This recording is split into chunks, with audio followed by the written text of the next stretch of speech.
Bonjour ou bonsoir, selon l'heure à laquelle vous nous regardez.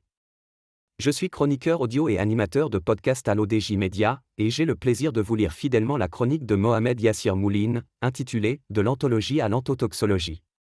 Une réflexion aussi lucide qu'alerte sur l'état de l'art, de la culture, et du goût dans notre société. Une anthologie est un recueil d'œuvres littéraires ou musicales choisies, regroupées autour d'un thème commun. Elle peut rassembler des textes de différents auteurs, genres ou périodes, permettant ainsi une exploration approfondie d'un sujet spécifique. Une anthologie sert à présenter et à mettre en valeur la diversité et la richesse de la poésie. Une anthologie peut être utilisée pour découvrir et apprécier différents styles, thèmes et formes poétiques. Elle permet de rassembler des œuvres significatives qui représentent l'histoire et l'évolution de la poésie. Et comme exemple, l'anthologie grecque est un recueil de poésie grecque ancienne. The Beatles Anthology est un recueil musical des Beatles. L'anthologie de la poésie française, compilée par Georges Pompidou, est un exemple littéraire. L'anthologie de la musique andalouse et du mélin. L'auteur introduit ici les fondations nobles de l'anthologie comme objet de transmission artistique. Et lorsque les repères poétiques sont renversés et que la beauté de la poésie est remplacée par des paroles vulgaires et dégradantes, propres aux rues, qui prônent l'addiction et la drogue, ainsi que la révolte contre les valeurs morales et nationales. Et lorsque les mélodies musicales se transforment en cris, en vacarme et en discordance musicale, et que le public hurle pour bisser un refrain. C'est alors que les aiguilles de l'horloge s'arrêtent sur le terme d'anthologie, et que nous annonçons la naissance de l'anthotoxologie. Cette anthotoxologie reflète une dégradation profonde de l'art, où les valeurs esthétiques et morales sont sacrifiées au profit d'une forme d'expression vulgaire et dégradante.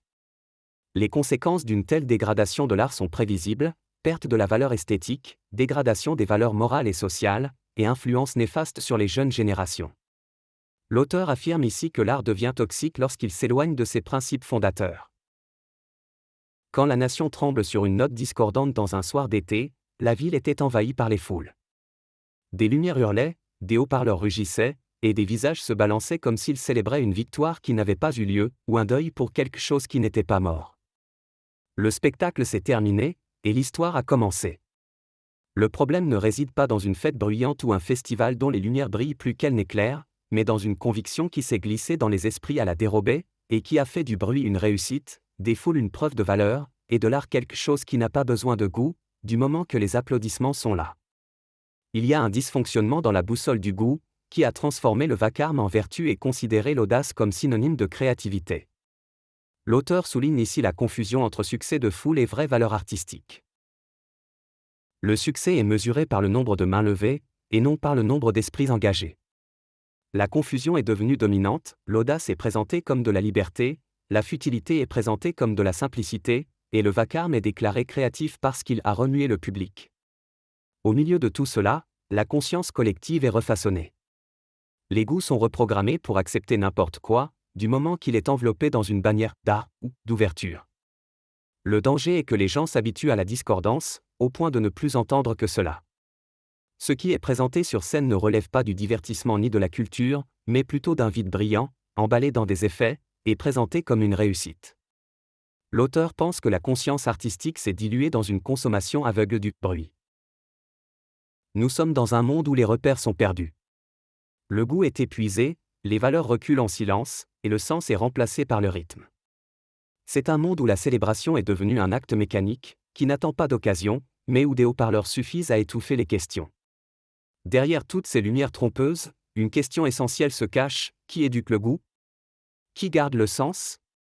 Qui fixe les limites entre la liberté et la vulgarité? Le festival, qui est censé être une célébration de l'art, se transforme en un miroir précis d'une société qui se balance, non pas par plaisir, mais par confusion. L'auteur pose ici la question fondamentale des gardiens du goût et des repères moraux. La futilité est devenue une marque déposée dans de nombreux domaines, une marque qui vise à endormir et à hypnotiser, tout en brisant la boussole socio-pédagogique de la société. Celui qui suit l'actualité publique remarque que la futilité ne se limite pas seulement à l'art, mais qu'elle commence à se propager à travers la création de médias futiles et de contenus d'influenceurs futiles, puis elle est adoptée par le politicien futile qui prononce un discours politique populiste, insultant et attaquant tous ceux qui s'opposent à lui ou ne partagent pas son idéologie et sa pensée, et qui lance des blagues et des moqueries sans aucun contrôle, l'important étant que la futilité est devenue un moyen important pour attirer le public. L'auteur dénonce ici la contagion de la futilité dans toutes les sphères sociales. Peut-on dire que le Maroc est en train de subir une crise morale ? Une crise qui se manifeste principalement par l'utilisation de chansons contenant des paroles dégradantes, vulgaires et de mauvais goût, qui portent atteinte au système de valeurs de la société marocaine. Ces chansons rencontrent un grand succès auprès des jeunes Marocains et sont populaires parmi ceux qui partagent des valeurs similaires, c'est-à-dire ceux qui ont une vision dégradée de la morale. Ces jeunes, consommateurs et amateurs de cette forme d'art défectueuse, y trouvent un moyen d'exprimer leur mécontentement et leur insatisfaction face à leur réalité. L'auteur questionne ici l'ancrage de la dégradation morale dans la jeunesse marocaine. Il est temps de se poser des questions sur la direction que prend l'art et la culture dans notre société. Les artistes qui prônent de telles valeurs sont-ils encore des artistes ou des propagandistes d'une idéologie malsaine ? Cependant, le problème est que cette expression n'est que le début d'un effondrement collectif de tous les éléments de la société, en raison de sa forme déviante. À ce moment-là, le prix à payer sera très élevé. Il est donc essentiel que les responsables mettent en place des règles éthiques et professionnelles pour gérer le contenu artistique, en particulier lorsqu'il est présenté sur des plateformes marocaines ayant un écho mondial. Les manifestations artistiques ne sont plus de simples événements musicaux passagers, mais sont devenues une vitrine culturelle qui reflète l'image du Maroc devant le monde. Merci d'avoir suivi cette lecture fidèle de la chronique de Mohamed Yassir Mouline. Je vous donne rendez-vous très bientôt pour une nouvelle chronique sur l'ODJ Média. Et comme toujours, nous veillons à respecter chaque mot de l'auteur.